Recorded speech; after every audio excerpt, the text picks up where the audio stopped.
पिछले वीडियो में हमने फिनोमेनन ऑफ लाइटनिंग के बारे में देखा था। अब चलिए जानते हैं कि थंडरस्टॉर्म्स कैसे होते हैं।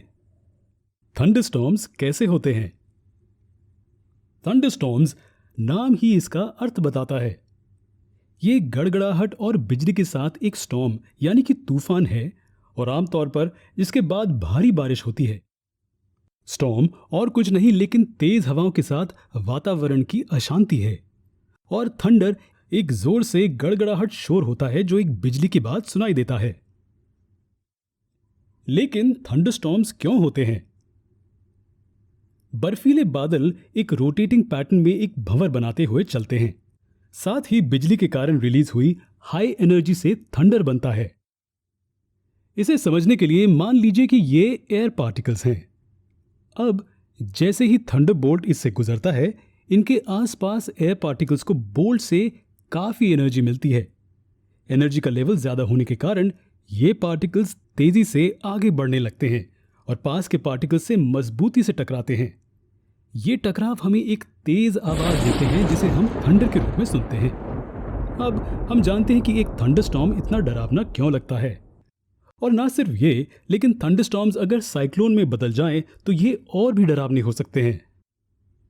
लेकिन रुकिए, एक साइक्लोन आखिर क्या होता है और ये खतरनाक क्यों होता है?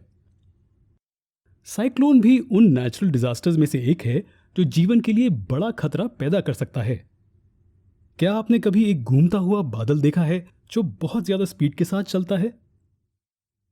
साइक्लोन कुछ ऐसा दिखता है। हवा का एक बड़ा मास या बस एक तूफान जो बहुत तेज गति के साथ घूमता है। साइक्लोन आमतौर पर बादलों का एक कलेक्शन होता है जिसमें बर्फ के पार्टिकल्स, बर्फ की ठंडे पानी की बूंदें या यहां तक कि जमा हुई बारिश की बूंदें होती हैं। लेकिन पहली बात, ये घूमता क्यों है? चलिए इसके पीछे के विज्ञान को समझते हैं। हम जानते हैं कि वाटर साइकिल कैसे काम करती है। पृथ्वी की सरफेस से पानी के इवेपोरेशन के कारण बादलों का निर्माण होता है। अब जब ये बादल बनते हैं तो वातावरण से बहुत सारी हीट निकल जाती है। इसे संतुलित करने के लिए समुद्र और महासागरों जैसे पास के वाटर बॉडीज से ठंडी हवा इसकी जगह ले लेती है। अब ये टेम्परेचर और प्रेशर में अचानक बदलाव का कारण बनता है। खैर, प्रकृति जानती है कि चीज़ों को अच्छी तरह से कैसे संतुलित किया जाए। लेकिन अगर संतुलन किसी तरह खो जाता है तो बनाया गया प्रेशर डिफरेंस तूफान को और तेज कर देता है।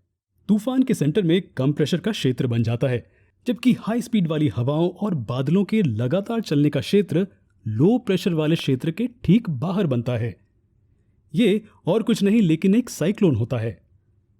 जी हां, साइक्लोन एक हवा का मास होता है जो बहुत तेज गति से चलता है। इस एयर मास के सेंटर को आई कहा जाता है।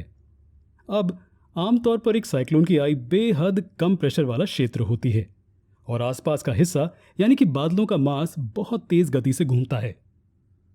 हालांकि साइक्लोन्स जानलेवा होते हैं, क्या आप जानते हैं कि ये फायदेमंद भी होते हैं?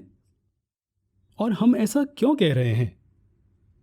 ऐसा इसलिए क्योंकि साइक्लोन्स टेम्परेचर को बैलेंस करने में मदद करते हैं। हालांकि जब कोई भी साइक्लोन भूमि पर उन स्थानों को हिट करता है जहां मानव और दूसरे जीव रहते हैं तो वो बड़े पैमाने पर विनाश का कारण बन सकता है। अगले लेसन में हम देखेंगे कि साइक्लोन्स जीवन को कैसे नुकसान पहुंचा सकते हैं।